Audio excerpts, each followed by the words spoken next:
turned it down so you can so the great folks out here can hear this incredible voice you have, my friend. Oh, thank you. Well, welcome to episode 86 of Speak On It. I am your host, Danny Ocean, as always, joined by the smoothest man on the planet, Losty Mix. It is a new year. We took some time off. We are back. How are you? Man. Happy New Year, my brother. It's always a pleasure to be here with you folks. If you are watching, you already know when you see this Nas fade, and this is really not a fade. When you see the all even with the waves all around the 360 waves, Oh, no, it could only be one brother, the good brother, Los D Mix, Danny Ocean. As always, it's a pleasure to be here with you, my man. I mean, I was hoping that we was gonna be coming in here hype off of maybe one of the best national championship games in a while. It was quite literally the opposite, but it's okay because yep, I only watched a half. And yep. um, man, how have you been, man? How was the new year? Did you do anything exciting? How are your text threads? I don't know. What's how's work? How are you doing? I am doing great. The holiday was great. New Year's was great. So my wife and I ended up hosting New Year's at our home for the first time. I don't think Bam is on yet, but Bam came by. He and his wife came by. We all hung out. Some other family came in. Yeah, it was a good night. We apparently Bam's wife is an Ohio State fan, and of course Ohio State misses the kick as the ball is dropping. So I hope her year has gotten a lot better than it was that night. But yeah, it was great. We had a lot of fun. Everyone was responsible. It was just a good old time. It was a good time. Everyone responsible. Yo, when you say everyone was responsible, that means there was definitely some normally irresponsible people there. Is that true? No, but no, seriously, everyone was like, there was no one who was like sloppy. Like I smoked some chicken. That might be some of the best chicken wings I've ever made. The chicken was good. And we're going to start this segment, Danny's smoked meats. Pause. Because unpause me, play me, unpause me. We're going because this is the last time we were here for the folks who maybe remember from a few weeks ago. Last time we were here, Danny and Gator J went into their meat smoking bags, pause, and then they even had a little side convo. Gator J was giving us some game on the meat smoking, and I'm sitting here like, man, look at these professional meat smokers. When it comes to the meats, boy, y'all better stop playing with them. So we Dog, really got to. I'm gonna buy you a grill so you can get in on it too. When I buy a house, buy me a grill. That's a deal. Y'all see that? Y'all see how black men support each other? This is the energy that we're starting 2023 with. Uh, and again, Happy New Year. I guess, Danny, to kind of start us off, why don't you let the fine people know out here where the podcast is brought to them by? So even though fantasy season is over on the football side of the house, still head over to going4two.com. Daily fantasy, any kind of fantasy you're playing. I know a lot of us are getting ready for our dynasty rookie drafts, doing our research. I know I will be, since I have 3 first-round picks. We'll talk about that a little bit later. But again, head over to going4two.com for all of your fantasy needs: basketball, baseball, football. I believe we still do some NASCAR stuff, not 100% sure. I did not know NASCAR fantasy was a thing. And if it's not, Jeff, I am sorry. I am just speaking off the hip right now. But going4two.com for all your needs. D, what are we talking about tonight? Man, tonight we're gonna start about we're starting the NFL. We're gonna preview Wild Card Weekend, maybe look back at Week 18 as we look ahead towards the Wild Card Weekend. We'll talk about the biggest storylines going into the weekend. Then we are going to attempt to talk about the annihilation that happened last night in Los Angeles in the national championship game, with UGA going back to back national championship games. Then in Block C, we're going to go back to the NFL, right? We're going to talk about, now that the NFL season's over, let's talk about our picks for some of the awards. We've got Offensive Rookie of the Year, Defensive Rookie of the Year, Defensive Player of the Year, Offensive Player of the Year, Comeback Player of the Year, Coach of the Year, and of course, the granddaddy of them all, the NFL MVP. Then we're going to top this thing off, super pause, with our cricketer segment, there are some things, Danny, I want to make sure that we really get to talking about. Number one of them being cold food and the rules of Yes. eating cold food. People, I was on Twitter because I'm a bit, you know what I'm saying? Because, I like to keep my thoughts for the pod. And I'm also, we're working men now. So, it's hard for me to consistently tweet the way I want to be tweeting. But when I saw some of y'all's opinions and thoughts and rules of cold food and how to reheat it, nah, y'all need to find God, and I'm not even religious. You need to find God. Let me stop and say Happy New Year to my guy Kyle. Kyle, aka known as Research. He's in the building. Kyle, we gotta set up some time. You got to get back on here. We got to hear your thoughts, especially Yes. after Packer season and as we head into draft season. So Kyle, be on the lookout, my brother. You might be getting a little ping from me saying what time are you free. But back to it. In Block D, we're going to start with some cold food. Then we're going to talk about some other things. It was Black Monday yesterday in the NFL. So we saw some coaches get fired. So we're going to talk about that. And we may be seeing some people retiring. And then, Danny, we're going to finish this thing off with the return of the Speak to Us segment to start Yes. 23 year. And, Danny, you and I are both fantasy champions this year. So we're going to talk about that and our outlook specifically in the Dynasty League, like you mentioned, and what that looks like. But let's start, if you don't mind, in the NFL. Let's Because do as it. always, despite last night, the playoffs in the NFL will be filled with a little bit closer games, except if you're playing the Bills.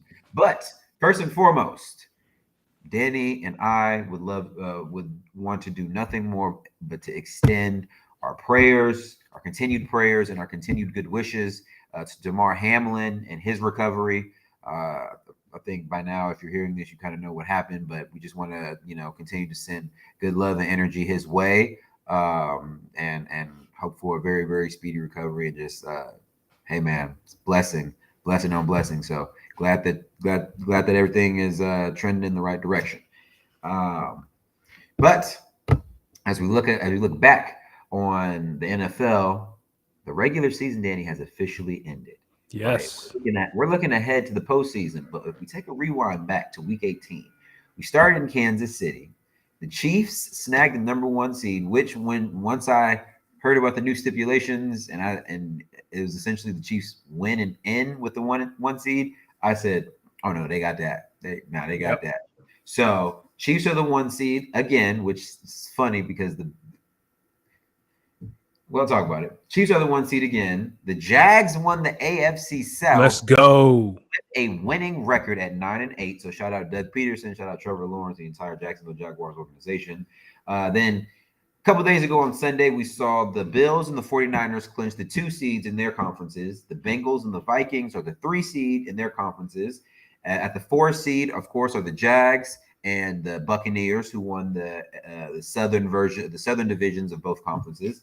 Wild cards, we got the Seahawks and Dolphins, who clinched over the weekend. Of course, we already know the Giants and the Ravens were already in from last weekend. Yep. And then we saw your Philadelphia Eagles clinch the other number 1 seed in the NFC.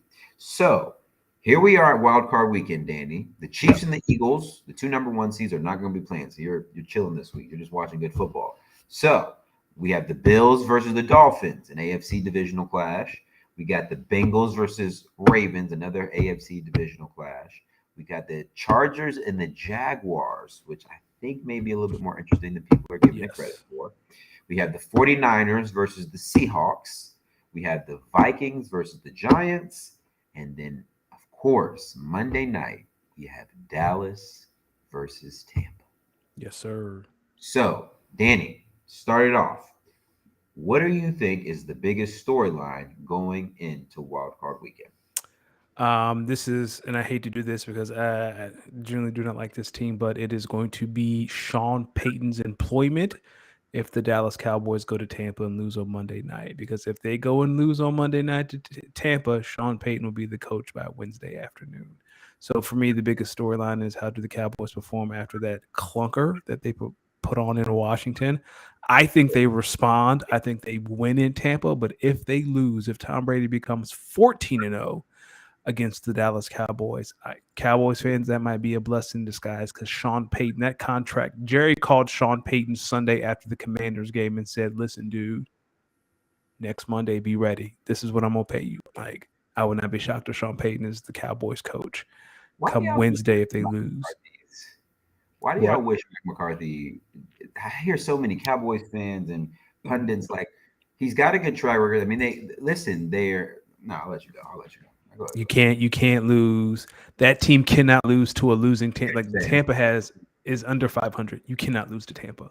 Like I know they have a great defense and that's Tom Brady and you're in Tampa, but dog, you've had the highest scoring offense with Dak. Since Dak has been the Cowboys quarterback this year, like they've had the highest scores offense. Granted, he's tied for most picks in the league with Davis Mills, which is insane because Dak missed 5 games, but you cannot go to Tampa and lose. Like I'll take this. If you lose like on a field goal, time running out, Jerry might look the other way. But if you go to Tampa and you lay a clunker, yeah, Mike ain't gonna have no choice. Yeah, it's tough. I guess for me in terms of storyline, well, first, I'll speak to Dallas and Tampa. I do think some people in the media, some of the pundits, some of the opinionated people, like maybe a smidge too hard on Mike McCarthy. You know, I mean, like some of the things, some of the boneheaded, some of the how do I say this? Some of the outcomes of these games have been in positions where I think things may have been added. Like some of these picks are not on Mike McCarthy. Like what you know what I'm saying? At what point do we start looking at some of the personnel? I mean, yeah, I know you're paying Dak all this money, but dog. Here's the thing about McCarthy. If Sean Payton wasn't out there, this wouldn't be a story. Like, because there's no other head coach right now. Like, there's no other name out there right now that you can say, oh, well, you can do better than Mike McCarthy other than Sean Payton. That's and it. this story keeps getting brought up though because I think somebody is feeding the media information on maybe this is who could really do, like maybe this is someone who's maybe trying to get a certain Sean employed by the Dallas Cowboys, so they're feeding information to the media. I just when you look at this team, I'm going to be honest with you. If Mike McCarthy ends up getting let go, I see Dan the defensive coordinator. I see Dan Quinn taking over before I see Sean Payton. Well, I think Dan Quinn's going to get a head coaching. I listen. I think for some of these teams specifically who went and fired their head coach, the question I would ask them would be the same question I would ask the Dallas Cowboys if they make this move. How does the organization move forward with, like, what options really move this organization forward at a head coaching position, and why versus what we have here, which if it's hard to win in the NFL, you're getting there and you're losing to team. Correct me if I'm wrong. The teams that have beaten the Cowboys have, I think, went on to, as of late, have went on to win the Super Bowl in the playoffs. Yeah, recently since Dak take over. Since Dak has taken over, McCarthy's been there. They had the Bucks. I believe they had the Bucks 1 year. They had the Rams. I know that. I might be crazy. I might be off. Did they have the Rams last year? I think they did. I know Eagles went to Tampa. They had the 49ers last year. Yeah, I'd say because that was the QB draw. Yeah, you're right. So I'm wrong. Excuse me. But look at, that's essentially the same team in San Francisco right now. That's true. But I just think that's the only question I'd have. But when I think about the biggest storylines heading into the weekend, I think it starts in Baltimore. There's no way the Ravens beat the Bengals or have a chance to beat the Bengals without Lamar Jackson. But Lamar Jackson hasn't practiced. I don't think he's practiced all week. Or I don't know about the latest injury report, but I don't know if he's practiced all week. And my other question is, would he be ready to play? Would he be in game shape? Would he be, this is a really good Bengals team. But a week ago, this was a team who put out Anthony Brown. And if Lamar can't go, they're likely going to put out Tyler Huntley. You need Lamar. Let me ask you something. Do you think Lamar, I don't want to say milking it, but do you think Lamar is taking his time coming back because the Ravens didn't give him that contract? Yes. And if I was him, I'd do the same thing. Me too. There's no guaranteed money here, so I'm not 7 foot really on the football field until I'm 100%, and I know I'm ready to go. and I'm in a position to go win a championship because that's what I want to. Because he ultimately wants to be there for his teammates, but he's also his agent's in his ear. Hey man, you got 200 million on the table potentially, and if they don't give it to you, well, Atlanta might be looking for a quarterback. Shit. Who else? The Texans might be looking for a quarterback. I mean, there's teams out here that are looking for quarterbacks. That will give up assets to get one. And will give up assets to get one. So, potentially his agent's looking at him and telling him, hey, if the Ravens don't give it to you, there's teams out here that need a quarterback. If you're gonna I fully support you going out there for the playoffs, since he's been an integral part of their success this season. I think we can say Lamar Jackson has. So if you want to go out there and go for the tournament and see if you guys can win a championship, go. I don't think his agent's not gonna tell him no, but be safe. Don't step out there unless you fully 100%. Don't you know what I'm saying? If he has a contract, he might go out there maybe a little nicked up. They want to give him that money. Listen, going back to our Cowboys take, Kyle said he'd like to give me some credit. He said since 2000, the Cowboys have made the playoffs eight times, with a ninth being this year, and 4 of the 8 teams they lost to in the Super Bowl went to the Super Bowl. However, only one won. So, hey, they're losing to teams that are getting to the big dance, regardless of if they win or not. I think. Listen, I know winning a championship is the goal, but you would be surprised at how many franchises are considering making it to the Super Bowl a huge success. Not Jerry Jones. Yeah, not Jerry. It depends on the franchise. Obviously, Jerry Jones is a little bit different. He's won 6 of them, 5 of them, something like that. They've 6. won research. They've won. Hold on. 3 in the 90s. 3 in a row. Landry. 3 in the 90s, yeah, and the 3 with Landry, yeah. Yeah. So who do you think is going to be on upset alert this week? I think guessing by your tone sounding like the Dallas Cowboys, but no, for me it's the Minnesota Vikings. The Minnesota Vikings are the only team I believe with a winning record. I don't know this off the top of my head, with a negative point differential. The Vikings were really good this year in close games. I'm not saying, the Cowboys have 5 Super Bowls, so Landry won 2. I'm not saying that the Giants will win, but I'm saying that the Giants have the best odds of upset alert, because I don't think anyone really takes the Vikings seriously. I don't think so either. I think once you get drugged by Green Bay the way they did 2 weeks ago, and then it's hard, man. It's hard. And then where everyone's seeing that you guys are winning by a couple points here, a couple points there, games that could have been a coin flip if you really think about it. Like the Bills game is their signature win.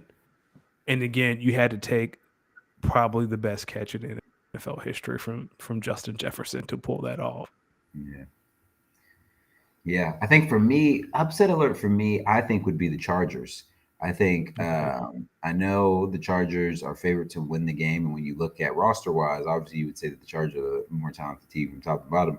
I really think this Jacksonville Jaguars team, though, is better. I think they're better in the trenches a little bit, and I think if you look at the game that they played earlier this year, the Chargers had a tough time with the Jaguars, like a tough time dealing with the Jaguars. And I think a lot of that's going to continue. I mean, I think the way the defensive line for Jacksonville has been playing, I think if they're able to stop Austin Eckler and really force Justin Herbert to really have to use his arm to beat him, I think they're going to be in a position where they can keep the game close and potentially walk this thing off. Listen, we're past the point of style points. Wins. It don't even matter, dog. It don't matter. Wins. How you get them, y'all figure that out. Wins. And that's what it's about. As this type of season. If you're looking for style points, you need to take it to the NBA. All-star game almost here. All right. Second to final question. Pick for game of the week. Who do you have? What's the matchup you like to be the one that we're talking about in a week? You just talked about it. For me, it's the Chargers and the Jaguars. I think I am with you on the Jags. There's something to be said about flying. Like, this is cross country. This is LA. to Yeah. Jacksonville. That is cross country. Weather To might be a factor too, you know. Yeah, to play a team that I think is peaking at the right time. And Doug Peterson has been in this position before. Doug Peterson has won a Super Bowl. Doug Peterson has coached in multiple playoff games.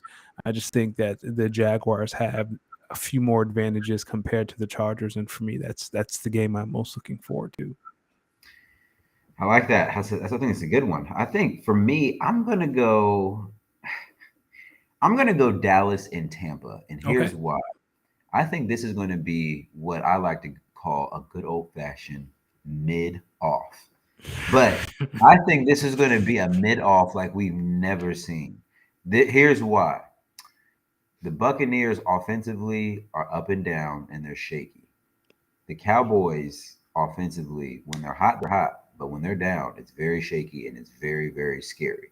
I think this is going to be one of those sloppy, I'm confused about everything that's going on type of games that ends like 27-21 Dallas. But Okay. it's how we got to those 27 and how we got to that 21. You are shaking your head saying, neither one of these teams can really win a Super Bowl this year. What are we doing? I bet you we're going to be saying that in a week. Either Okay. that, somebody got thumped. Like somebody got thumped, and we're just like, oh. And if it's Dallas who gets thumped, we might be having some conversations next Monday or next Tuesday, I should say. So when we look at Week 18, right? I know we have the wild card weekend pretty much set. Yep. Who would you say, as you look at Week 18, who would you say was the biggest loser that you just kind of want to speak to as they head into the off season? I hate to do this to you and Kyle, but Oh your man, man had a winning end on Sunday Night Football, and he lost. I hate to do it to you. I didn't want to, but for me, it's like everything broke your way. All you had to do was beat win the the game. Detroit Lions. That's it. Win the game. Couldn't win the game. Couldn't win the game.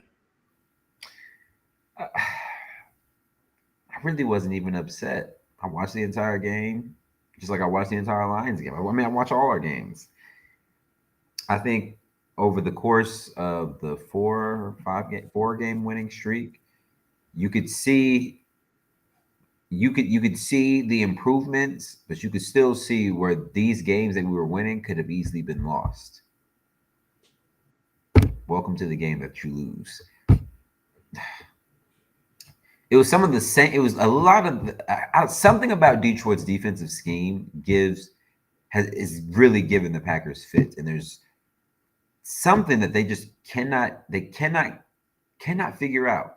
And it's been since the end of last season when they beat us in the end of that season. They carried that over this year. We saw the game in Detroit that was ugly. And now look at this. At home, you have a chance to win. This is all on the Packers. Like, I'm not mad. Yo, and I'm between me and you. It's just funny as I say that into this microphone. Once I saw the 49ers with a 2 seed, I said, yo, dog. I'm good. Pack me up. I'm like, yo, dog. Because I'm sitting here like, if we lose this week, it's okay. Like, it's okay. Because I mean, like, I'd want us to win and obviously maybe go on a run, but I'm not gonna be boohoo tearing because I know what's gonna happen. Now, what Kyle is saying, he said that was maybe the worst called game by Matt LaFleur yet. Why do they give Alan Lazard the ball behind the line of scrimmage? That will never make sense. Yeah, I think they're trying to listen. I know Devontae was pretty good with those, kind of those screen passes you just kind of take.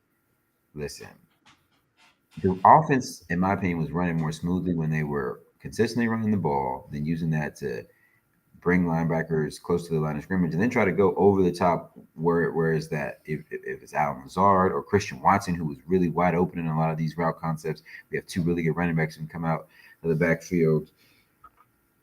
But some of that is like some of these throws Aaron was making, though, it's just uncharacteristic.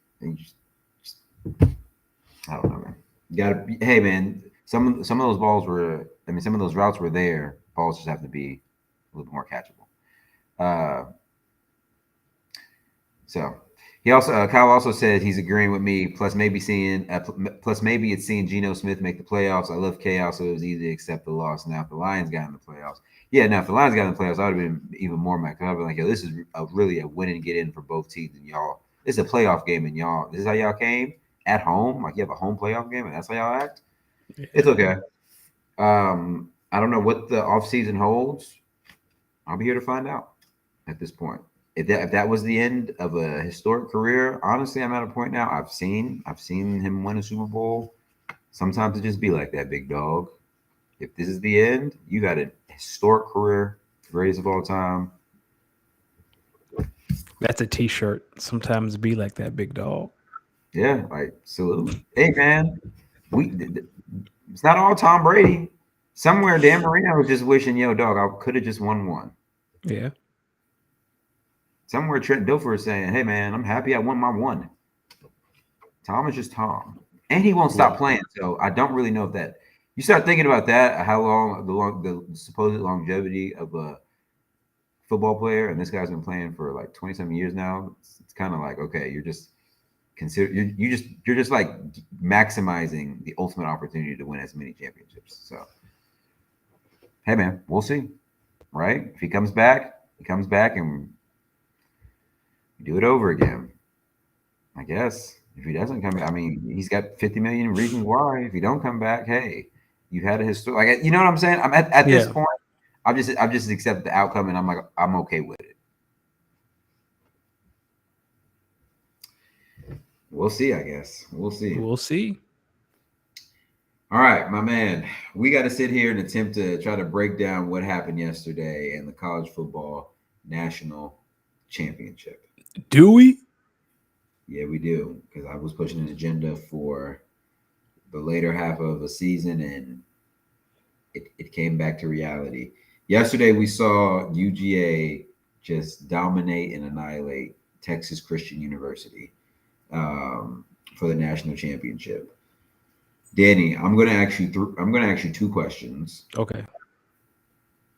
What are your thoughts on the game, and where do you think Georgia goes next year to build on a back-to-back championship like this? For TC, I know there are a lot of TCU fans last night questioning their faith in God, because you had to be asking yourself, God, what do we do to deserve being crucified like this in front of America, in front of the world? That was worse than UGA Hawaii in the 08 Sugar Bowl. Like, at least Hawaii scored 10. The score of that game was 41-10. Worse than Alabama Notre Dame? Yes, dog. You 65 and it could have been 80. Like, Kirby Smart called the dogs off. He let Stetson Bennett go hit his hedge fund internship a little bit early, and they still got 65. That, like, I said this to a friend today. Like, if I'm on TCU, there's no way someone drops 65 on my head and then I just go to midfield and shake their hand and say, good game, dog. I'm punching somebody. You fighting over the zip? You got to. You got to fight somebody. Do something, man. Fight back.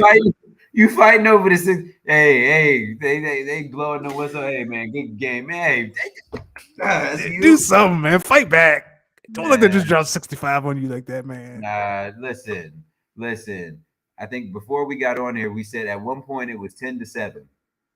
At one point it was 10-7. We were texting each other. And we were like, all right, it's competitive. Yeah, at one point it was 10-7, and I was like, all right, well, we might be on to something here. And then we won't on to nothing but an ass kicking. So here's what I'll say to this. What are my thoughts on the game? Whoa. First off, what a way to have some background music as you do a lot of work for your job that pays you. So shout out to Texas Christian University. I'm not even going to call you TCU because I feel like that would be disrespectful to the TCU team that I saw most of the season. So my thoughts on this game.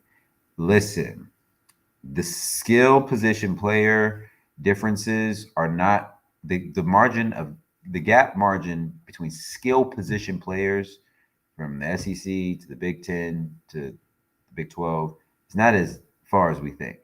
People, what you witnessed last night is why a 12-team playoff is a bad idea, and why Yes. what the head coach of Tennessee recently said could very well apply every year. If you really want the four best teams in the playoff every year, just take the top four teams from the SEC and just have them play each other every year. Yep. Because people, skill position wise, there's a lot of incredible skill position players all throughout the country that go to all conferences. The true difference lies in the trenches. And if you don't believe me, just turn on that game from yesterday and watch 60 minutes of an offensive line and a defensive line who did not know what the fuck hit them. They lost that game in the warm-ups. Yes, they did. Y'all, let me tell you something. I've sat in the stadium as Virginia Tech played Notre Dame, and I've sat in the stadium as Virginia Tech played Clemson. And when I watched them warm up, I said, this is the difference. Skill position wise, a lot of skill on both sides. But when you see some of these linemen, you were like, yo, how did you become that massive of a human? Pause.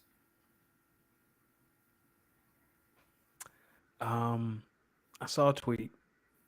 It said it was the Stetson Bennett throw to the wide open receiver, and it was like, how many NFL quarterbacks can make this throw? And someone quote tweeted and said 64, all 32 starters and all 32 backups, because Stetson had the perfect pocket. It was a horseshoe.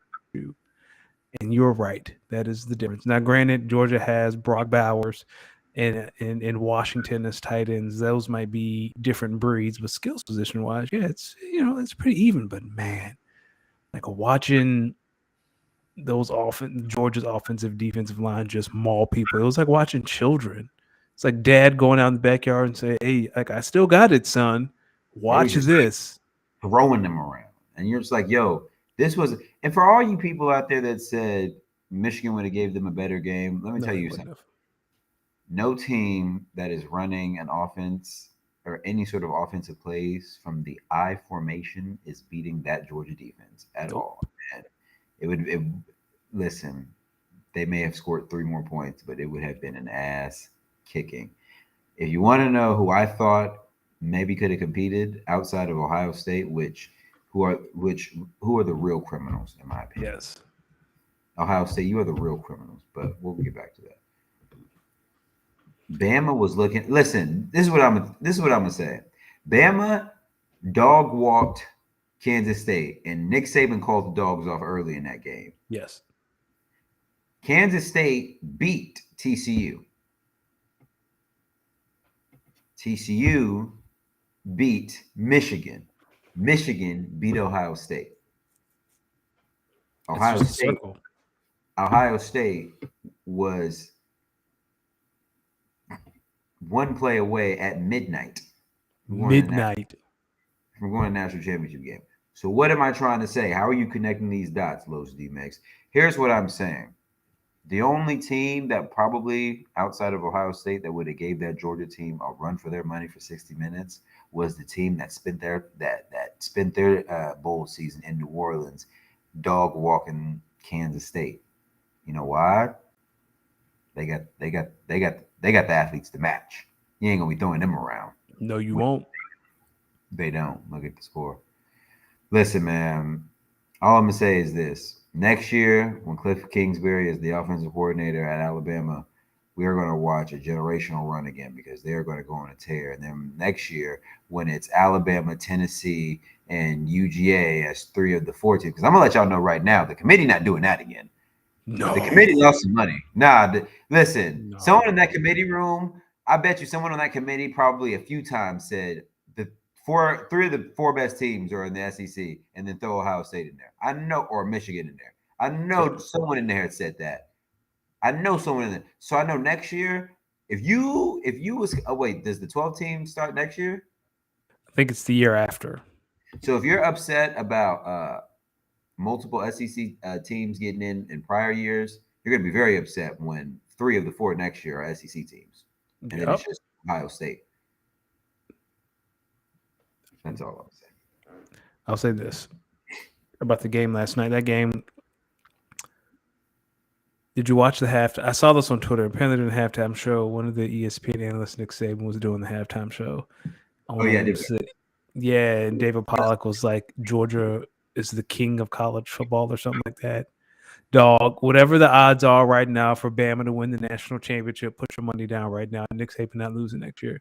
Nick Saban going on a run. He about to go on a historic run next year. He mad. You saw that look? I was like, oh, Nick, yeah, he ready. Yo, what's funny was you could tell in the pregame that Nick knew what was about to happen. You could tell by the way he was analyzing. He knew what was about to happen. And at halftime, he was just talking as if he was out there coaching. Yeah. Like, yo, we playing for pride at this point. We still want to be respectful to the score. Yada, yada, yada. But Nick Saban was basically like, yo, he said, yo, I think TCU's got to score 45 to have a chance to win this game. Because he said the only thing about he said if you're gonna play tempo is if you don't get off the field on third down, then you're not doing nothing. You're not getting nobody tired. Nope. Oh man, what an ass kicking. Shout out to Texas Christian University on a great season. Shout out Max Duggan. Shout out Sonny Dykes. Hopefully we'll see you win the Big 12 next year. Dog, can you imagine Oklahoma and Texas watching that game? Like, shit, man, this SEC life ain't gonna be sweet at all. What they're banking on is with them being in the SEC, then they'll start recruiting more. They'll start nabbing at some of those other schools. Oh, good luck. Too much tradition going on down there, boy. Yeah, good luck. All right, going back to the NFL, man. And Kyle in the chat said Nick Saban's about to win three national titles in the next 2 years. Yep, that makes sense to me. Dog. He also said TCU is basically the 2021 Packers special teams. Yes. Swiss cheese. Take Bama. Whatever. I think the odds were plus 2,000 this morning. Take the odds. You saying David Pollack may have spurred a run? Well, there were some interviews that the Georgia players did last night. They were talking about them being a dynasty, but yes, this time next year we're going to be talking about Nick Saban going undefeated, looking in the stands, pointing at David Pollack and say, no, son, you're going to come interview me after this championship game. Don't bring Holly Rowe over here. Holly, you go over there. David, you come down here. You give me this trophy. Ask me how I'm feeling. I bet you he's going to remember that comment. He's going to say, and I took that personally. Yeah, he did. He said it with his eyes, dog. Alabama going on a historic run next year. He gonna be Bill Belichick in 07. It might be. Now they're gonna lose a game. They're gonna lose one game. Dog. LSU come to Alabama next year, dog. He gonna send Brian Kelly into retirement. You gotta wonder who they play though. They're out of conference and they're in conference because you don't know who they might get from the SEC East. They might play Georgia in the regular season. Let's see. While we go to the net, I will look up their schedule next year. Yeah, they got 2023 their schedule. Let's see. They probably okay. They got Texas at home. Middle Tennessee. Texas at home. Ole Miss, they go to Mississippi State, they go to A&M. Tennessee comes to them, LSU comes to them. They gotta go to Auburn. And they gotta go to Kentucky. That's not an easy game. I mean, Will Levis is gone. Did you see Kentucky during the bowl game without Will Levis? Nasty. It was nasty. Yeah. They might lose one game, but they're gonna be a force. I don't know, man. This looked like the hardest part of this schedule is Arkansas at home, Tennessee at home, LSU at home. Could be. That's it. Ain't nobody scared of A&M. No one's scared of Mississippi State. I mean, you got Ole Miss at home. Like, everyone's at home next year except Auburn. They could be. All right. Let's chat a little awards, NFL awards. Regular season's officially over. So, Danny, I'm gonna name some awards. You let me know who you think is gonna win. Offensive Rookie of the Year. Garrett Wilson. It was hard between him and Chris Olave, but I'm going Garrett Wilson. Okay, I like it. Defensive Rookie of the Year. Another New York Jets, Sauce Gardner. I like it. I like it. That's actually my pick as well for defense rookie of the year. I think when you look at his stats, elite season. Shout out Sauce Elite. Gardner. Defensive player of the year. Nick Bosa. Nah. Nick Bosa. Offensive player of the year. Tariq Hill. Tyreek Hill. Okay. Comeback player of the year. Brandon Graham. For those who know, Okay. Brandon Graham tore his Achilles last year, came back, got double-digit sacks for the first time in his entire career. Okay. Coach of the year. Brian Dable. Okay. Now the Giants are talking about signing Daniel Jones to an extension. If that ain't coach of the year, I don't know what is. Could be. NFL MVP. This one hurts, but it's Patty. Who we Patty. playing? It's Patty Mahomes. Patty Mahomes. Okay. Yeah, it's Patty. I like it. You get okay. You got Garrett Wilson, Sauce Gardner, Nick Bosa, Tyreek Hill, Brandon Graham, uh, Brian Dayball, Patty Mahomes. Okay. My offensive rookie of the year, Kenneth Walker III. Yep, that was third for me. Defensive rookie of the year, I'm with you. Sauce Gardner, I think he might win it unanimously, but there are plenty of really, really good rookies. So shout out all of the incredible rookies. You played incredible. Defensive player of the year, I'm going to say Michael Parsons. Okay, that was it. I think this is going to be the year he breaks through, especially with Aaron Donald, being a little gimpy. I think it was definitely between Nick Bosa and Michael Parsons. So I got Michael Parsons. I think he had an incredible season. So we'll see. I think he can go. It's a coin flip. They had incredible years. Offensive player of the year.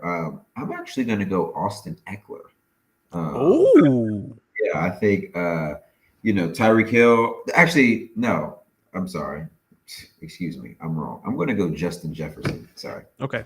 I'm going to go Justin Jefferson. Excuse me. I'm going to go Justin Jefferson. Excuse me again.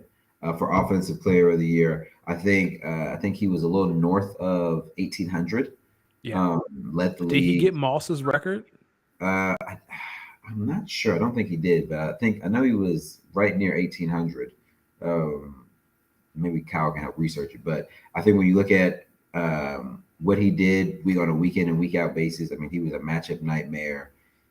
Multiple game winning catches, big catches, and big moments.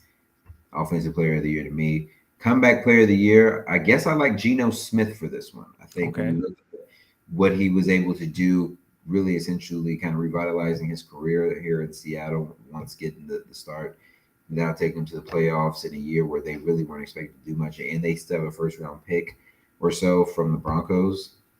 Great. Coach of the year, I kind of like Pete Carroll too for this one. Okay. I think there's going to be co-coaches of the year if that's possible between Pete Carroll and Doug Peterson.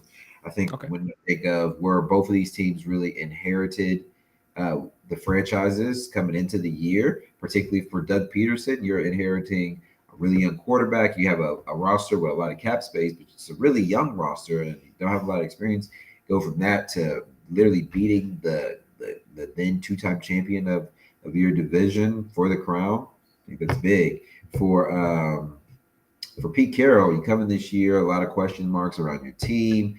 You just traded Russell Wilson, so a lot of people are thinking that's the Broncos really have won that deal, and that you guys are going to be in the gutter. You start off maybe a little shaky, but you guys get it together. Excuse me. Then you make the playoffs the first year that you're without Russell Wilson. Then when you look at where the Broncos are and how that offense looked, in comparison to how the Broncos offense, the Seahawks offense looks, you could see why Pete Carroll felt really comfortable making the move, and I think he got rewarded with that because that's a big one, especially when you make it to that magnitude. For the NFL MVP, I want you, man. Go ahead and get that man Patty another one, man. Go ahead and get that man Patty another one. Go ahead and give Patty another one. Did we go through who we think is going to win this weekend already in the wild card matchups? I think we talked about our biggest upset alert in our game of the week, but we did not pick winners. I'll pick winners. I'm happy to pick winners. Let's run through it. All right. Yeah. Bills, Dolphins. I think we're on the same page. The Bills. I like the Bills, but I think it's going to be a closer one than we think. Bengals and Ravens.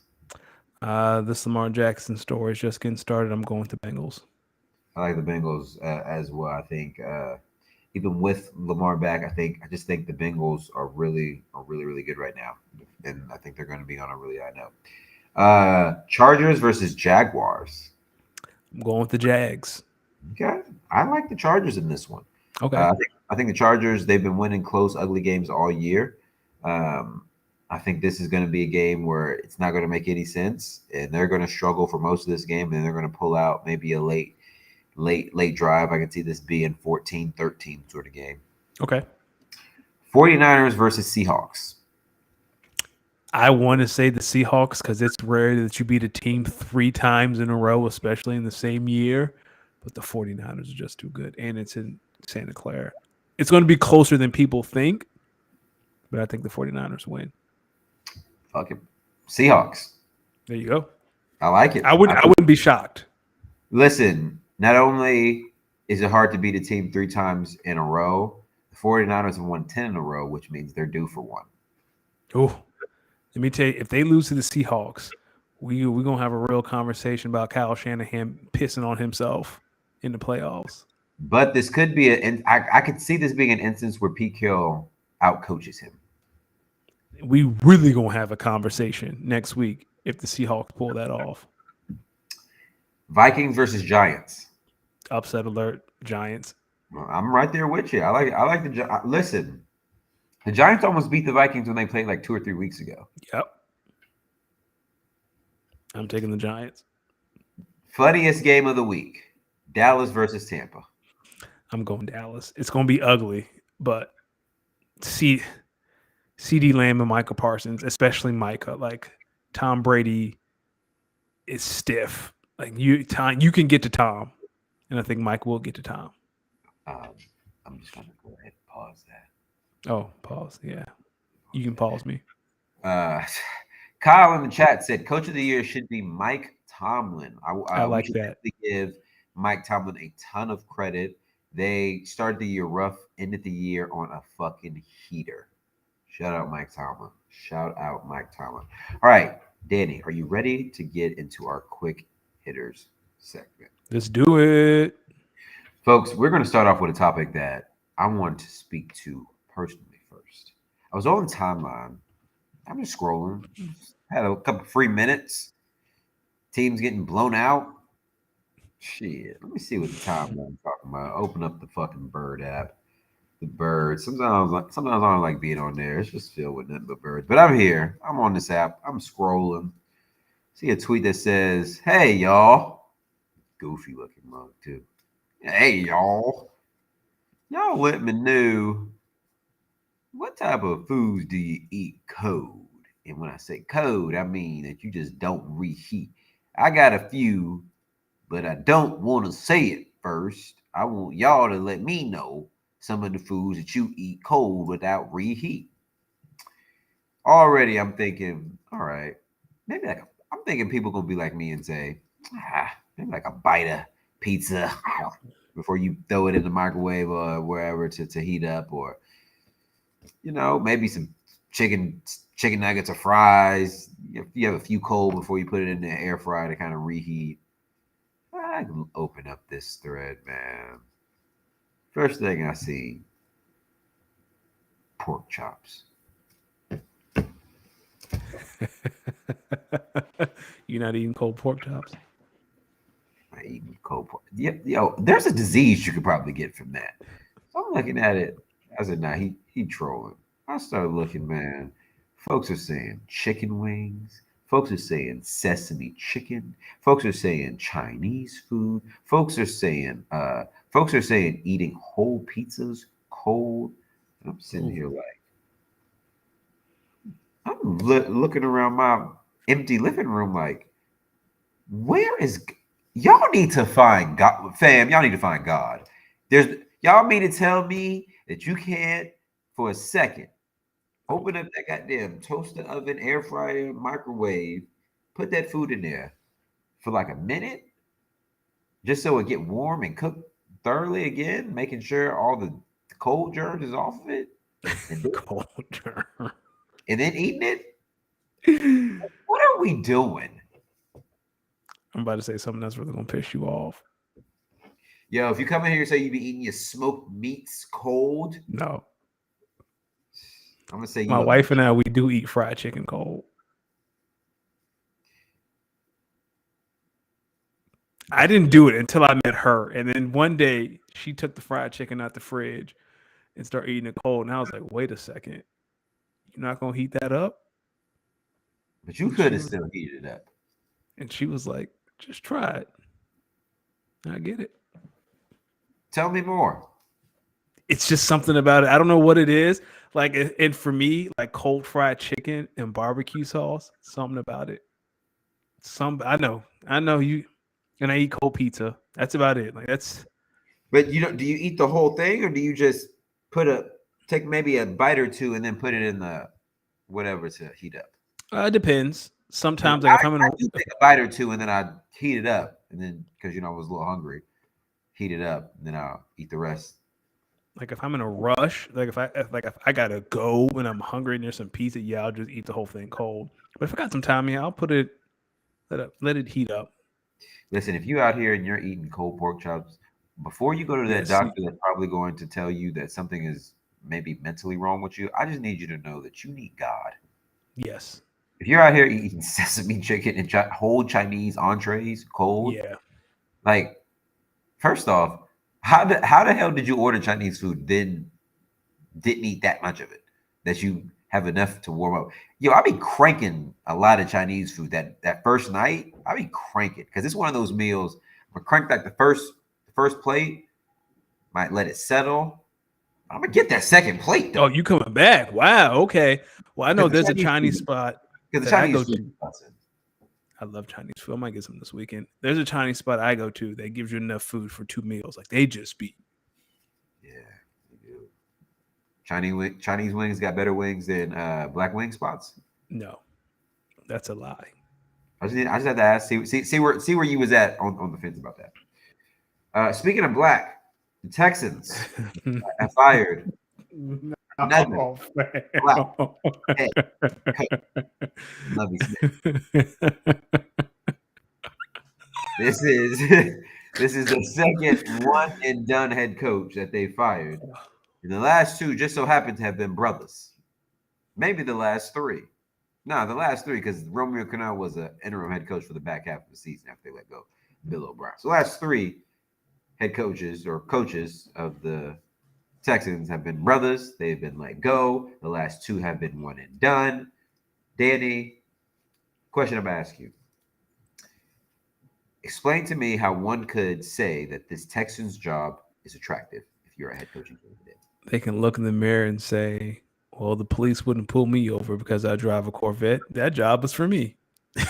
I ain't know Jim Crow was the owner of the Texans.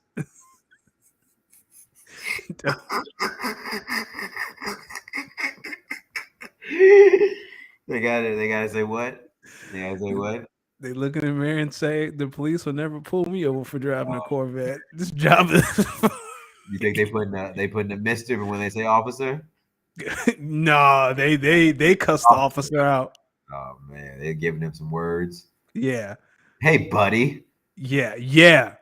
That's that. Yeah. If you can look in the mirror Listen, and say, pal. What do you "Yeah, eat, man?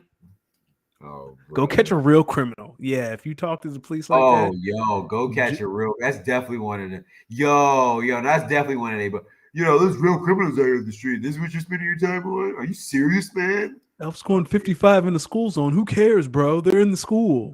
Oh, Oh man, yo, Texans will fuck around and do some shit like hire Cliff Kingsbury. I Now, was and then, thinking that. I was like, yo, now even more- they and then I'm more equally surprised. Like, yo, do because he's a Texas guy. He'd be right back. He was man. Then I they're gonna hire Josh McCown. Like they wanted to hire Josh McCown last year. Dog, they're gonna hire Jonathan Gannon from the Eagles, or they're gonna hire Josh McCown.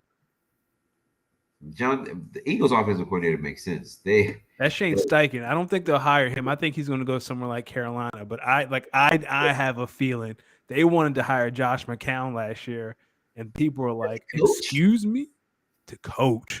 Josh McCown interviewed for that job, and apparently he did really well. They were really impressed with Josh. Dog, he about to be the Texans head These coach. people. I would not be shocked if he was the head coach. When you think of teams having the number one overall pick, do you ever think that's good? Depends on what kind of draft it is and what you need. If you have the, I'm starting to think that having the number one overall pick really ain't all that. I think this year it is for the Bears. I mean, even if the Texans, like you got how many quarterbacks you got this year? You got CJ, Bryce, Will, Anthony Richardson. That's 4.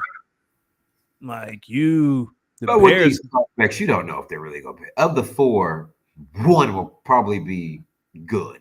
Let me take it. Let me ask you a question. If you're the Colts, you want to take that 1 out of 4 chance to get a star? Or you want to look at Matt Ryan and Sam Ellinger again, or go get Derek Carr? Nah, I mean, if you're the Colts, I would say of all these, you would definitely need to ensure that you get a quarterback soon. It's just like what if there's 4 legitimate ones and the Colts are picking definitely in the top 10, I believe.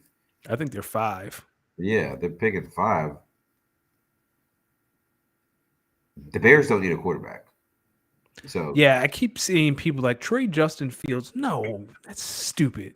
Don't listen, Justin Fields. Listen, if you out here think the Bears should trade Justin Fields, what I need you to do is walk to your nearest mirror and say, "This is why I am not paid to coach or have anything to do with any football organization because I'm a dummy, and that's okay because the Lord and you do not know what you do not know, and that is you do not know football." No, Kyle says, "Do Josh McCown and Jeff Saturday end up on the same staff?" I think Jeff Saturday has not seen the inside of the Colts organization. I mean, the Colts facility since probably a day or two, or since probably yesterday, and I don't think he will anytime soon. I don't know about Josh McCown. When the Colts hired Jeff Saturday, I said, "This is Jim Irsay's way of backdooring to tank because he couldn't tank openly, and it worked like a charm." He's 5 now.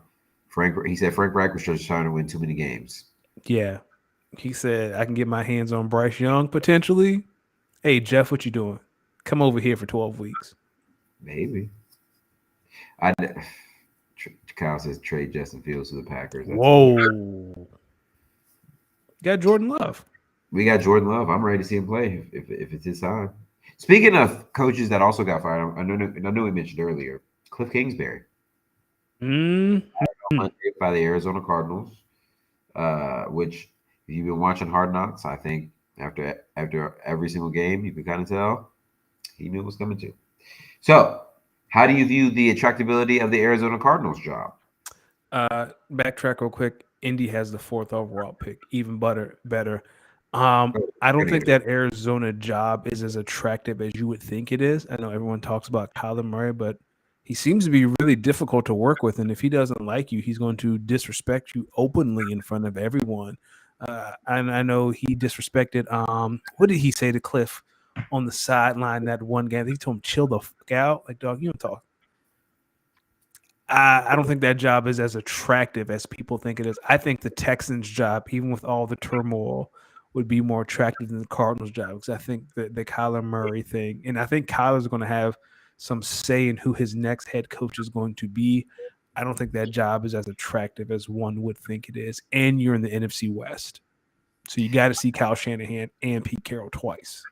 I think if you're and the Rams, I think if you're thinking that Sean Payton is going to be returning to coaching, I would say the Cardinals make a little bit more sense than the Cowboys. I'll start there.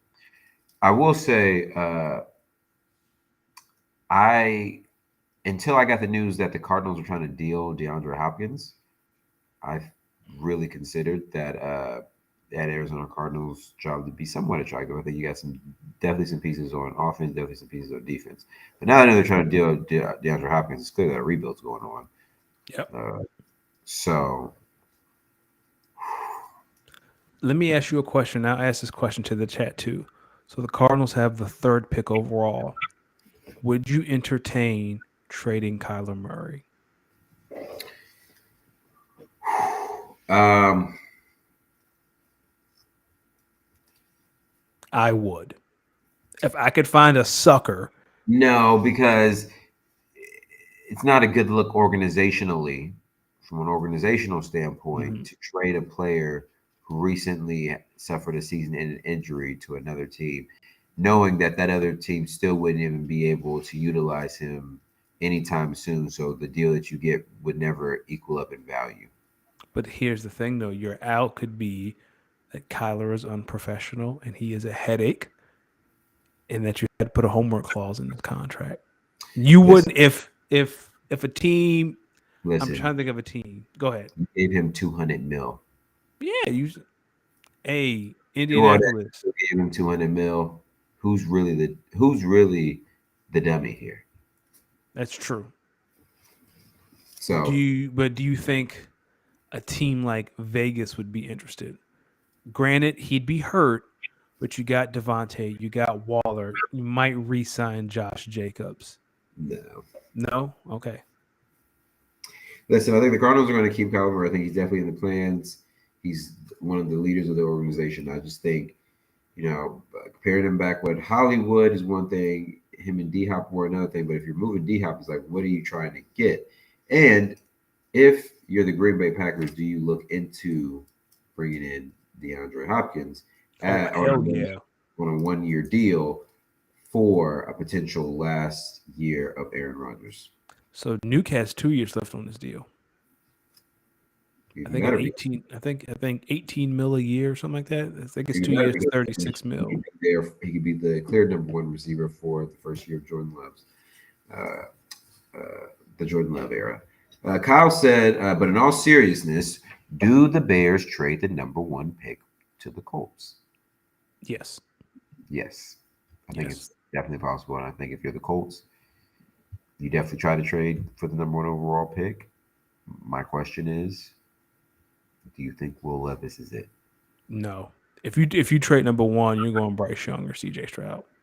Like I you don't think I don't think you're going to trade the number one overall pick for a quarterback under 200 pounds and under 6 foot. So I definitely see C.J. Stroud being number one overall pick. Okay, that's fair. I mean, you're doing it for one of those two guys. It's CJ Bryce, and the next tier is Will, and then under Will is Anthony Richardson. Yeah, but who knows? They could take someone off the wall. But if they do, oh man, Jim Irsay, oh man.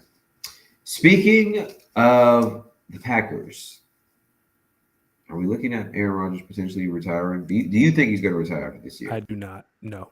Me either. Especially with the news of DeAndre Hopkins potentially being dealt. I think he's tapping on some doors saying, hey, if you can get him on a 1 year deal, you got me on a 1 year deal. And this is it. Dog. Aaron Rodgers is going to follow his predecessor, Brett Favre, and he will be a New York Jet.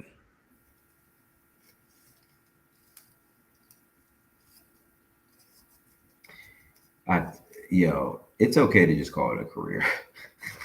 Dog, Aaron Rodgers on the Jets would not be It's okay to like just they're a quarterback away. Like even like Derek Carr. Like you could talk me into Derek Carr if I'm the Jets. I would say in the case of Rodgers, I think with him, I mean, he's made crazy breads. It's not the money thing. It's more just the legacy thing. And I think with him, he's like, yo, I got 4 MVPs, I got a ring, got all these records. What am I really still? He at some point he's going to reach a. What am I really still playing for? I'm ready to be done with it. I think he's nearing that time. JET. But him on the Jets really even do anything because you know that he's eventually on his way out. But Derek Carr, you may have a 2 year, maybe 3 year run for if you're the Jets. To your point, I do think he's nearing his end. I think we either got one more year or next year just last. Kyle says, do you think any of these QB prospects are better than Kyler Murray as a prospect? Probably not, but I know they're more professional. I know I don't have to put a homework clause in Bryce Young or CJ Stroud's contract. I know that. We don't know that. We don't know that. Jay Glazer ain't never lied to me before. If Jay Glazer said there's a homework clause in that man's contract, I believe Jay Glazer. Yeah. Yes, you're right there. Yeah, I mean, I would say I don't think none of these quarterbacks are better prospects than Kyler Murray. So I would say, hey, if you're the Cards, you keep them and you try to build a team around him, man. Like he's taken you to the playoffs before, so he can get you there. Yeah. Just what are we doing here? Put some athletes around him. Which also brings me to the point of our next one, of our next quick hitter. The importance of really taking advantage of your championship window. Yes. And why that 3 to 5 years of a true championship window is pivotal. I'm gonna name a few teams across sports: Dallas Cowboys, Los Angeles Clippers, Phoenix Suns, Golden State Warriors. See how the difference in three. I mean, the similarities in three, but the difference in one. Yeah. Danny, why is it really important to really take advantage of the championship window? And give me some organizations you think really have maybe done the best jobs maybe in the last since the millennium, turn of the millennium. I think the answer is in the question, right? You talk, do you want to be remembered as the Golden State Warriors? Do you remember as the Lob City Clippers? Ooh. Like, or the PG-13 Kawhi Clippers. Yeah. Like that Clippers team had JJ Redick, Chris Paul, a young DeAndre Jordan, a young Blake Griffin, Jamal Crawford off the bench, and I know I'm missing someone. That team should have won multiple championships, but they didn't. And now they're remembering the sunset. Meanwhile, we think of the Warriors in its championship. Like even we don't remember the ones they've lost. All we remember are the ones they won. Just the ones they won. And I would say, look at Georgia right now. I mean, Georgia might go, like after this window closes, Georgia might go another 30, 40 years without a run like this. Who knows? It's hard to win one championship. Now you win two. Now you really got something. Now you might, if you continue to bring in the athletes, now you might have a 3 to 5 year run to maybe go back and win 3 out of 4 or maybe 4 out of 5. Yeah. So, listen, I think of Aaron Rodgers and the Packers championship window, in my opinion, was that period between 2013 to 2016, 17. No, 2016, because that was the run the table year. Yeah, when the Falcons beat us. So, from about 2012, 2013 to about 2016, I feel like that was the real championship window.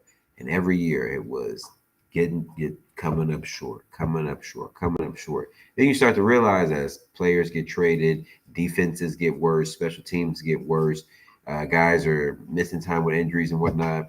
The time to win a championship was then. And at this point, what we're trying to do is move this organization in a championship direction. We're also trying to patch up clear holes that have been missing for a while now that you can't trade your way. You got to draft, you got to develop fast and hope they pan out. And you see that with some of the dysfunction in Golden State at times when you see some of the young guys, you maybe hear some of the disgruntledness because when you're really in a championship window, it's hard to develop players because you need reps. It's hard to get reps if the guys are in there for 60 minutes just trying to ensure that we're right back in the thick of it come championship window time. Do you think Kevin Durant's window for winning another championship has passed, or do you think Brooklyn? Yeah, I think Boston is caught up. Giannis is the most dominant player in the league. Like in a 7-game series, you're taking the Bucks, you're taking the Nets. What about Joel Embiid? Do you see their championship trajectory kind of dwindling down? I think they are the Charles Barkley to Giannis's Jordan, or to Giannis and Boston's Jordan. Really? Yeah, I don't like what do the I know the Sixers are top 4. You've got 2 MVP seasons out of Joel. He's putting up great numbers again, but they're still 4th in the East. Now, granted, Maxi's been hurt. James has been hit or miss. But like, what are you going to do? Trade Tobias Harris? Like, what player can you get to put that team on the same level as Milwaukee? Hey man, I mean, I don't know. I mean, Milwaukee's really good, man. They're really Yes. good at multiple And Chris positions. Middleton's not even playing well, and neither is Drew. That's the thing, right? They're not healthy, and Giannis has still willed that team. Yep. And look at Kyle coming in with some notes. So he said the Packers made the playoffs 8 straight years from 2009 to 2016. That's a championship window that at least gave one championship. Thank you, Kyle. And in this era, I can remember each loss in this 8 years. Each loss in the 8 years more than I still remember the one championship, of course, when watching that. But I can give you more vivid details of some of the losses that they've had because it's just been inexplicable. Yeah. And like some of them, you've just been like a punter, like a block punt. Really? That's how we lose? Or a fumble falling off of Aaron Rodgers' foot that the defense takes for a pick six? Really? Or Julio Jones going absolutely nuclear because the defense that was susceptible all year finally caved and broke. Kyle also said that the Boston Bruins made the playoffs 29 straight years, Wow. 0 Stanley Cup. That is not taking That, advantage of a championship window. Yo, if I'm Ray, let me tell you something. I got some thoughts. I got buddy. some thoughts. All right, Danny. Before we get to our speak to us, let's talk Yes. about fantasy football real quick. Let's do it. So, you and I both came away champions. Yes, we So, did. I'm going to start by saying how many leagues I was in, where I finished. I'll talk a little bit about my championship run. I'll speak to the keepers, and then I'll let you speak to your championship in our dynasty league that you won. And then we can have a little bit of discourse about the off season for a smidge. And Okay. then we end this thing off with our speak to us question. How does that sound? Let's get it. All right. So, Danny, I was in 5 leagues this year. All 5 made the playoffs. My work league, I lost in the first round, the wild card round. It's okay. That team was really nicked up. It was really banged. I went with the one RB, multiple wide receiver strategy. It panned out, and I was cooking until Cooper Cup started getting hurt. Then it just went downhill from there. That team lost first round. Like, okay, cool. So my 4 big money leagues, though, I did make it to the second round. I lost 2, I believe. I lost 2 in the second round. One of which was a team in our redraft league, which I was on a run. It ended. The other one was oh no. The other one was in our dynasty league where I lost to you, you were on your run at the time. So I ended up going into championship weekend a couple weeks ago, making the final in my 2 highest leagues. And team that I was a little bit more confident in winning ended up losing by 9. Ultimately, it came down to me benching DJ Moore and starting Juju Smith-Schuster. Oh yeah. Who I had, but I did have Patrick Mahomes. I did have Travis Kelsey. So I was all in on the Chiefs' offense. I look back on it. The previous game versus Denver, Juju had 24. So that's what I banked. I was like, oh, so they have a combination with versus Denver. They lost. I'm not really upset. Still got 200 back. The original buy-in was 100, so I netted 100. Okay. But that was my second most expensive league, which means, people, I am the champion of my most expensive league. Let's go. That was a good 9. And boy, what a season. Listen, I was tied for the best record in the league, but no one believed in my team because I didn't have any of the sex. I didn't have like a sexy roster. Like I was led by Patrick Mahomes, that was my quarterback, and CeeDee Lamb, who are both coincidentally who are going to be my keepers this year. It's a keeper league, 2 keepers. Okay. So this year I'm keeping Patrick Mahomes and CeeDee Lamb, but I just led on them, and then I also had Chris Godwin. Leonard Fournette was giving me some good points for the end of the year. I also had Jamal Williams, and I had Devontae Smith. So really, it was just a combination from week to week, figuring out the best lineups. I finished 10-4 in this league, and in the playoffs, I was a 3rd seed, and I beat the 6th seed. Then I beat the top 2 seeds, and I smoked them. So I had to talk my cash money. Do it. So I'm a champion again, and I would consider this fantasy season a really big success. I wanted to win. I came into the season wanted to win a championship. I did that. I could have had two, but one is good enough. And next year the focus, Danny, will be winning my own leagues because I'm getting disrespected too much in my own Yes, you leagues, are. and I'm getting You fed are. up. Go ahead, my brother, champ. So I was in 4 leagues. One was the Yahoo League with some old coworkers. Really didn't pay attention that much to that league. I got eighth. I'm in a charity league with some friends. I've been the 1 seed. I have been dominating all year. The finals were 2 weeks. Jalen Hurts got hurt. He is my quarterback. I really couldn't recover. Gardner did what he could, and then I benched Michael Pittman and Chris Olave this week. And they had great games, and that was the difference. So I lost. I got second in that league. Redraft league, same thing. I kind of started taking over mid-season. I could not overcome Derrick Henry, Debo, and Jalen Hurts, so I lost that one. I know he had Josh Allen, and then the Bengals game happened, but it didn't matter. Like, he was up by so much that even like he was up before Josh Allen played by a lot, and all I had was Gabe Davis. All you had was Gabe Davis. So you needed Gabe Davis to outscore Josh Allen by 27. I don't think that would have happened. That wasn't gonna happen. So we called that one that week because that was impossible. So I got second, and then in our dynasty league, I don't know how it happened. Shout out to Mike Evans because the final week in the championship in the dynasty league is week 17 and 18. The thing with Josh Allen was my quarterback. That game got canceled. He had 2 points. The guy I was playing had Mahomes and Kelsey in the final. But Mike Evans, boy, oh boy, that 56 heater you gave me and Jamal Williams, low key. And I think I traded for Jamal Williams with you, right? Like, you traded Jamal. Yeah, that was part of the. So I ended up winning. I snuck in. Was it the last week of the season as the 6th seed? Yeah, and I ran the table. Shout out to Mike Evans. Yeah, this is the first league I think that I remember winning. I'm not terrible at fantasy football. I've never won a league, so it's very interesting to see how I won this league, sneaking in as a 6th seed with a roster that's low key terrible. Like, what's his face? Who got hurt?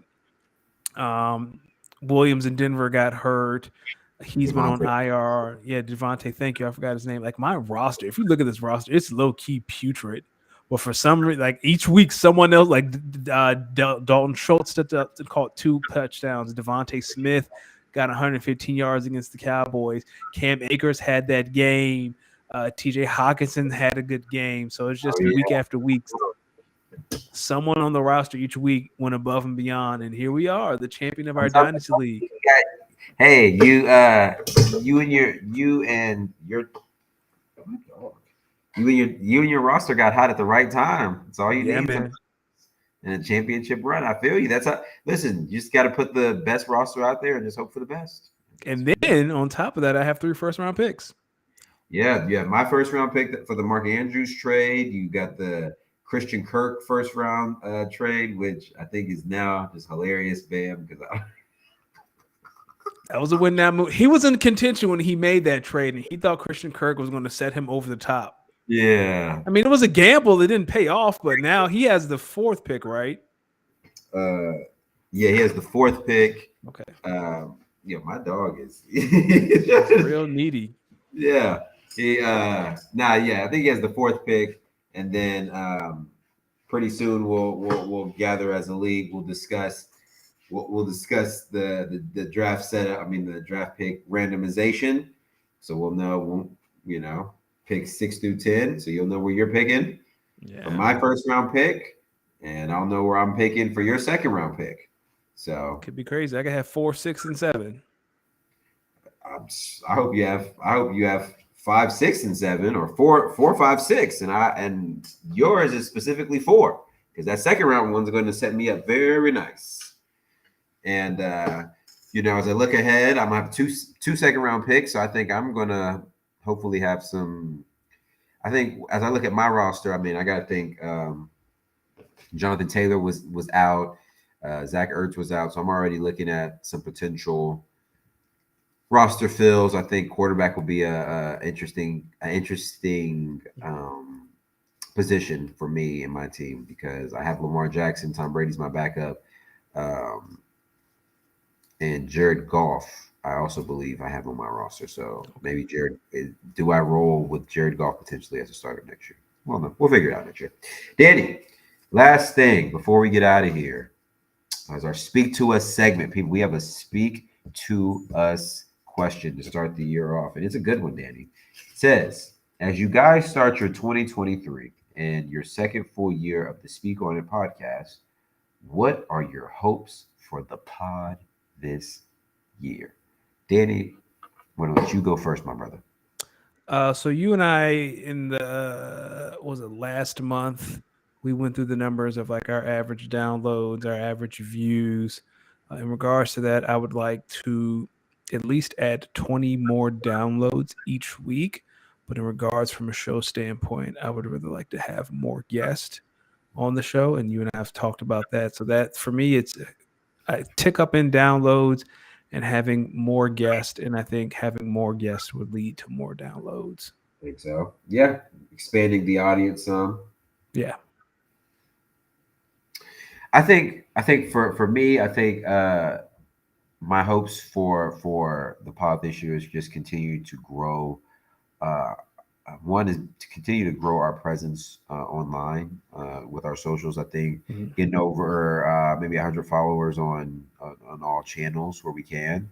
It's probably a good start because we got to start somewhere with some of these numbers. And um, I think I think we do a really good job on a weekly basis covering topics. So hopefully, maybe during the off season when folks are going through some of the fantasy game planning, that could be a time for us to really get to really expanding some of our guests and our audiences, bringing people on and maybe talking through some things and getting some energy. It's always a great time whenever we have a guest, especially a guy like our guy Kyle. He's going to have some thoughts about the Packers, I bet you, when we're talking about them. So yeah, man, I love this. I love this energy. It's a big year ahead. Big Yes. year. We're coming up on our third Super Bowl. I know. That's crazy. I know. And Green Bay has not won one of them. Danny, let the fine people know who brought them this podcast. Again, head over for goingfor2.com for your fantasy needs. Check out the Going for Two Live Network. There are a lot of great shows. I know the off season is here, but we're still going to continue to bring great content every night of the week. Head over to goingfor2.com for the schedule. Find me on the Bird app at DannyOcean41. Follow D and I in the show on Speak On It _pod, Twitter and Instagram. Do not forget to send us an email, speakonitpod14@gmail.com. Again, that is speakonitpod14@gmail.com. Ask us any question. We'll be more than happy to help you out in fantasy, your love life. If you're having some dysfunction in your family, you want to know what TV show to watch, what food you can and cannot eat cold or the room temperature, like we're here to help. Listen, if you need to know how to do that thing, I don't know the answer, but I can tell you whatever you're doing now ain't working. Holla at us. We might have some real ass for you. Packers have won one playoff game and speak on its existence. Oof. Why do you want me to cry today? Make sure you guys follow me as well at Los Demix. That's at LOSDEEMIX on Instagram, on Twitter, on Twitch. I'm committed this year to getting a turntable. I'm going to return to Twitch as I teach myself via YouTube University how to DJ, and then I'm hoping to grow my entrepreneurial bag from there. I'm going to buy a house in the next 3 to 5 years. I promise you, I'm telling y'all right now so I can hold me accountable. But it's going to start with I'm going to teach myself how to DJ. I love it. So follow my. One last thing before we go. Turn off the Sarah J. Go outside. Sarah J been trending on Twitter way too much recently. Y'all turn that shit off. Turn off the Sarah J and go outside. We are living in a simulation. If you do not know this, people, listen. One of the nights I was watching The Matrix, and maybe it was because I was a little. Yeah. I was like, these niggas are on this up, man. Yo. I was like, yo, that's crazy, though. Oh gosh. Oh man. Listen. I'm gonna get us out of here to that record I started this off with. This record is by Ransom, 38 Special and Mayor. It's called Last Gas. If you into bars, real bar spitters, Ransom is one of them. He's been one of them. I got us. Danny, as always, it's a pleasure to be here with you, my brother. Always. Always much love to the people out there. You could have been anywhere in the world on this Tuesday night, but you were here. Let's Speak on the Cast. Make sure you follow us on all socials at @SpeakOnIt_pod. We here at Los D-Mix, Danny Ocean. Come on. Peace. Let him talk a little bit. Turn him up. We here. Yes, sir. Y'all have a great week. Peace. Thank you, pal, and everyone else for your love and support. Absolutely.